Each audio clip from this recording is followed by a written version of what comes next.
တိုက်ကျဒူးစစ်ခြေကုံနောက်ထောက်ရောင်ရမ်းခြင်းနာကျင်ခြင်းလမ်းမလျှောက်နိုင်ခြင်းတို့အတွက်ဆေးနှိပ်လေးပြောပြခြင်းပါတယ်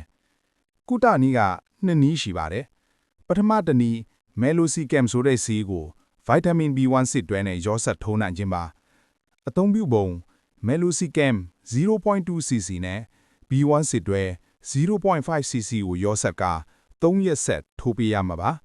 3ရက်ကရင်ဆက်မထိုးနဲ့3ရက်ခန့်နားပြီးမှအခြေအနေကြည့်ကလိုအပ်ရင်ထပ်ထိုးနိုင်ပါတယ်ဒုတိယတစ်နည်းကဒက်ဆာမီတာဆုံဆိုတဲ့စတီရိုက်ဆေးကိုအသုံးပြုခြင်းပါဒီဆေးကပထမတစ်နည်းနဲ့မသက်သာနိုင်တာမျိုး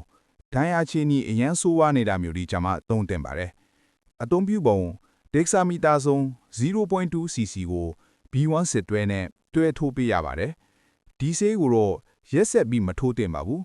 ဒက်ဆာမီတာဆုံဆေးတစ်ကြိမ်ထိုးပြီးနောက်ရက်တွေမှာပထမကုသနည်းအတိုင်းဆက်လက်ကုသရပါမယ်ဒက်ဆာမီတာဆုံဆေးကိုသတ်မှတ်ပမာဏထက်ပိုသုံးတာ2ရက်3ရက်ဆက်ထိုးတာတွေလုပ်ရင်မိမိကျက်ရဲ့အသက်အန္တရာယ်ထိခိုက်နိုင်တာမို့ဆင်ခြင်ကြစေ